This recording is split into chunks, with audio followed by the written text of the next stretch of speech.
Hey everyone, Joshua Kirk here with you once again.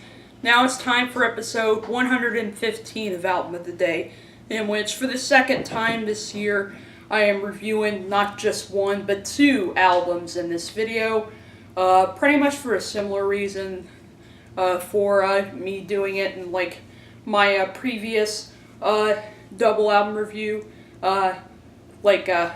But in this case, for episode 115 here, I'm gonna review a couple of albums that are kind of from two lesser-known artists that you may not be as familiar with, and I feel if I put just both of them together into one review, you may be able to check out.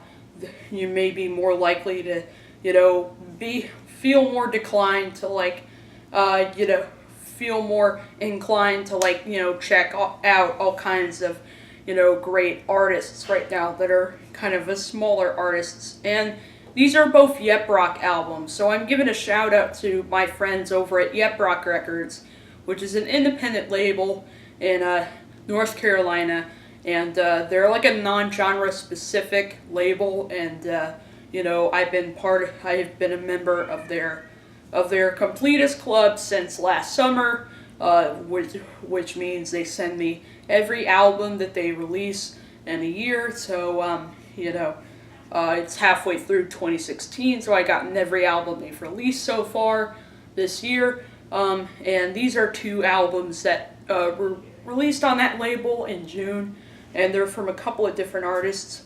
One is sort of a young, sort of up-and-coming, sort of soul and gospel singer-songwriter, as well as some indie folk and Americana sort of veterans from upstate New York. I'm here reviewing their new records, released in June, which the albums are called My Way Home and Life in the Dark. And, I'm putting these together not really because they're the same genre or anything like that. As I said, they're kind of two different kind of artists and genres, but, I just thought, if I put them together, you'd be able to check out more of these lesser-known artists. So anyway, this is my CD copy of My Way Home by Eli Paperboy Reed. Very straightforward packaging, no lyrics in here. And then here's the new Felice Brothers album, Life in the Dark. Yeah. I don't know if I mentioned the Felice Brothers is the other band I'm going to talk about in here, or artist, since Eli Paperboy Reed is a solo act. Yeah. And there's the CD there.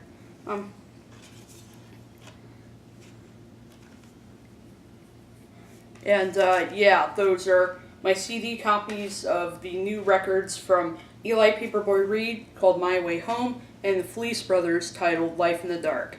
Let's start with the Eli Paperboy Reed album, shall we? Not only is the album itself a great album, but also I did sort of go on the Yep Rock's website to learn a little more factual information about him, and it's a really interesting story. He was dropped from a major record label and had to sort of start from scratch a little bit, and instead of becoming a little too big and stuff like that, he started his the recording from scratch, recording demos and stuff like that, and then eventually, the songs were tracked for 4 days at a studio in New York called a studio in New York called Stockholm Syndrome Sound, he recorded with quite a few musicians, and recorded with just a few different musicians, some background singers, and a producer named Lauren Humphrey to work on this new album, My Way Home, and also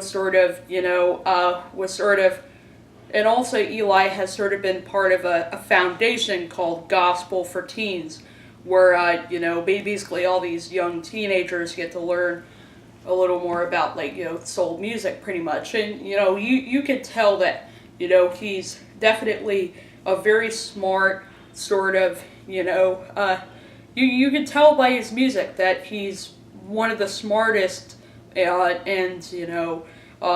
soul sing, and easily one of the most powerful young soul singer-songwriters working today. There's there's a lot of really great what I do really like about My Way Home is you can tell from the title of this record that it is sort of maybe a concept album, or even if maybe Eli didn't necessarily intend it to be that way. I definitely could. This is kind of a concept record to me because this record to me because the title sort of refers to he sort of got what it takes to find his way home, and there are themes of that, but also religion and and stuff like that, so it's sort of a cry for peace pretty much. It's peace pretty much. Also, the instrumentation on this album, it's very straightforward, it's kind of simple, but yet very raw and actually very powerful. Some some great guitars and some just very nice organ and just some really nice killer organ chords on this thing.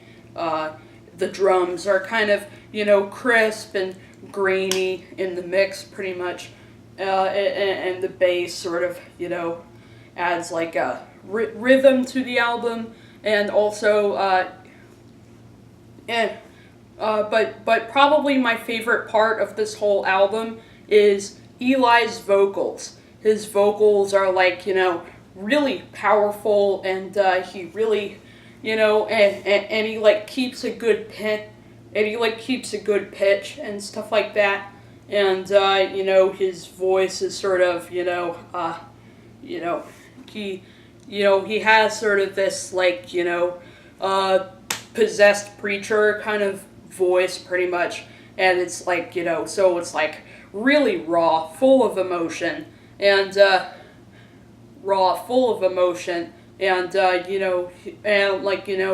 no matter how straightforward the lyrics may be at some points, there's definitely a lot of emotional, you can tell that there's a lot of intense emotional investment behind it just because of the just because of his vocals. Just because of his vocals here.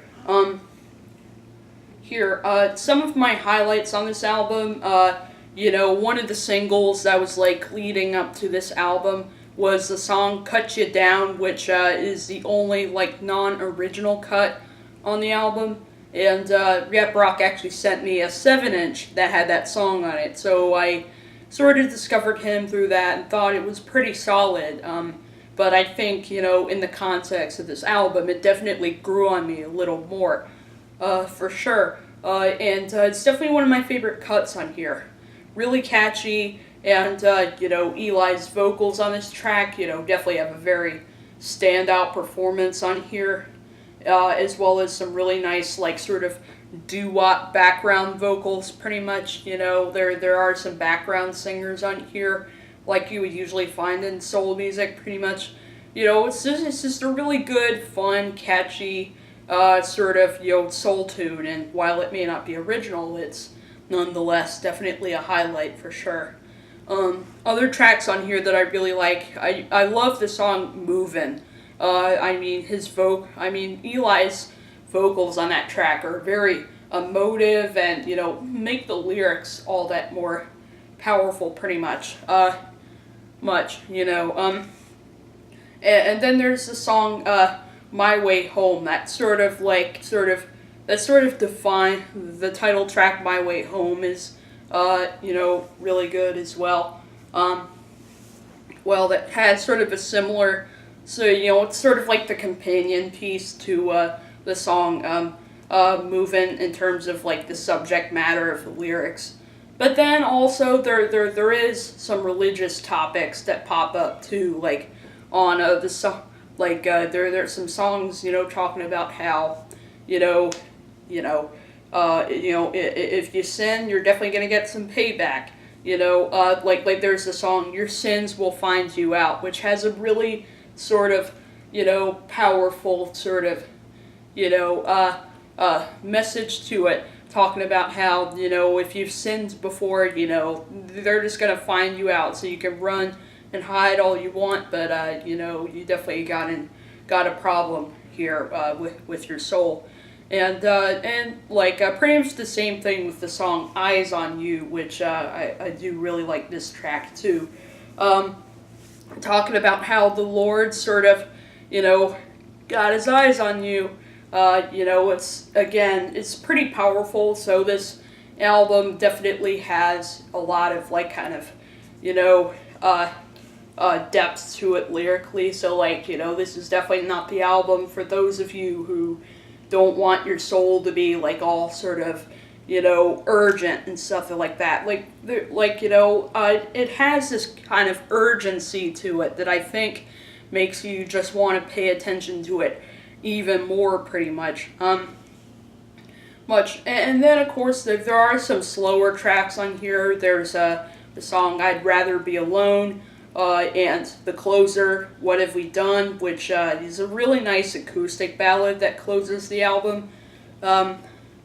With him sort of, it's sort of a song where he's just kind of, he's kind of wondering, well, what have we done, and can we be saved and stuff like that.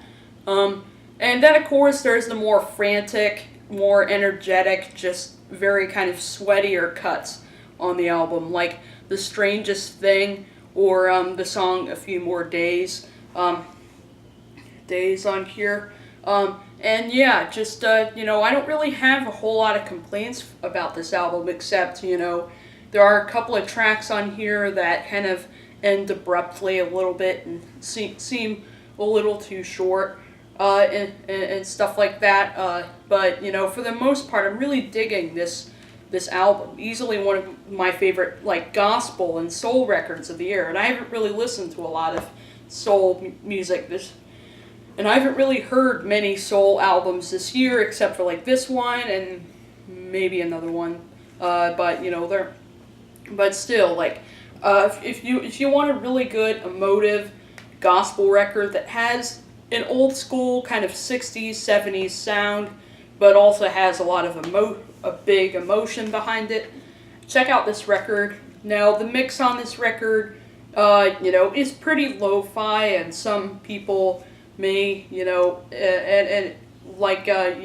some people may be, if you don't like your music to be a little more lo-fi and maybe slightly muddy, well then you probably wouldn't really care for this album, but, if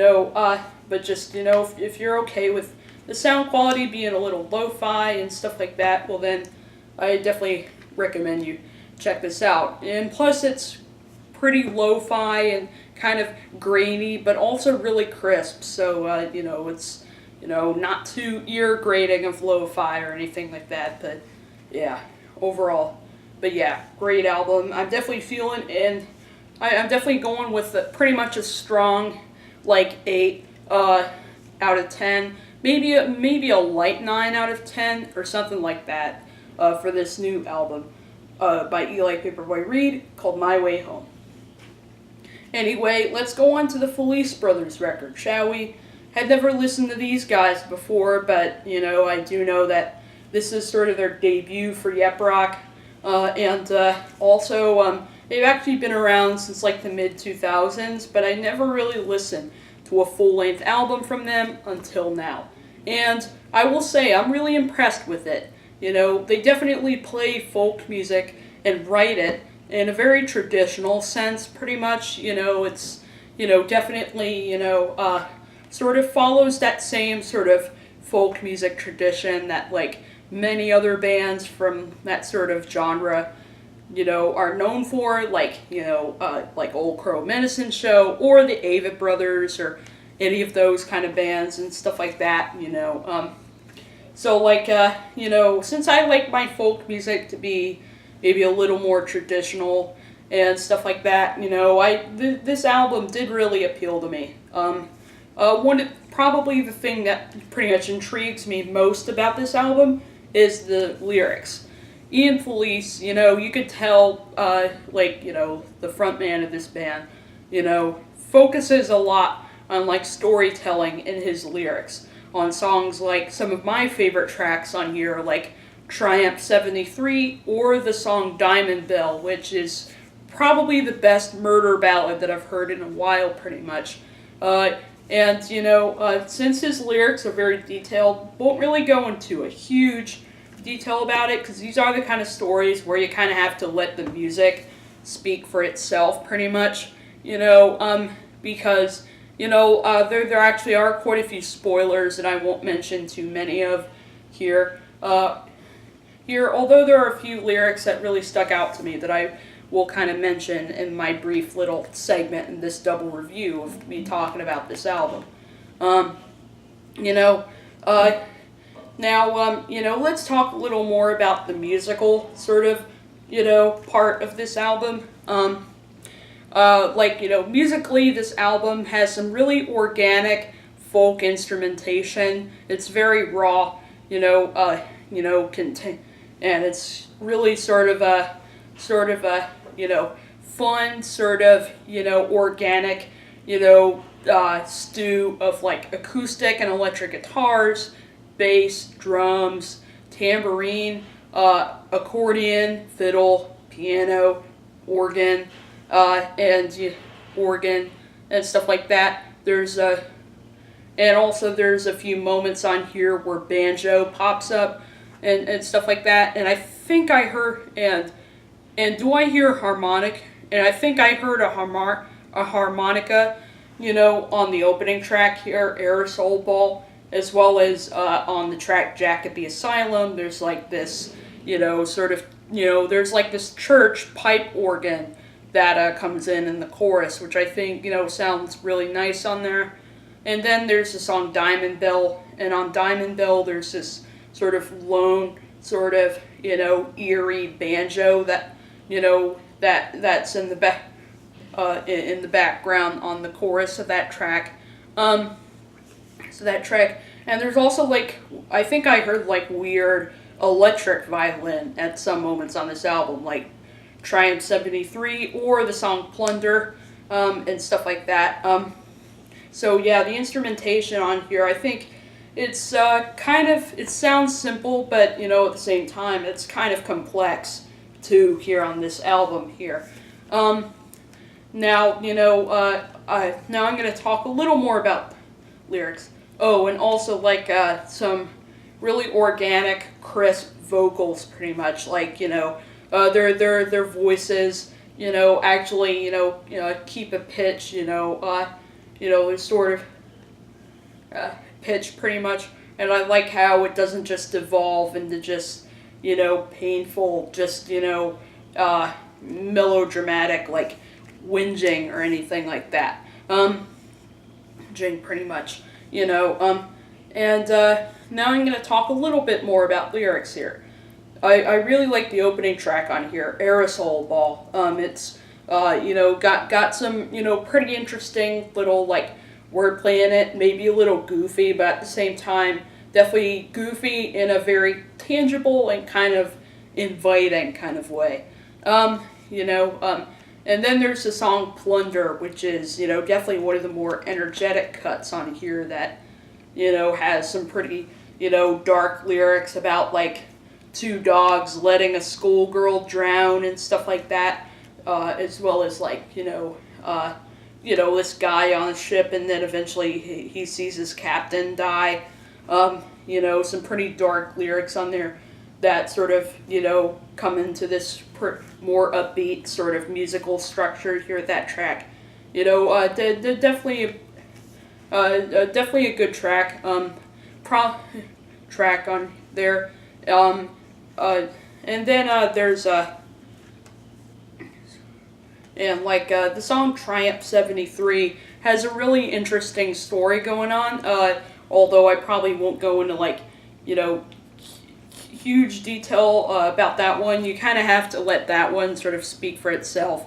And then there's the closer, Sell the House, which is sort of this, somber little folk ballad that closes the album.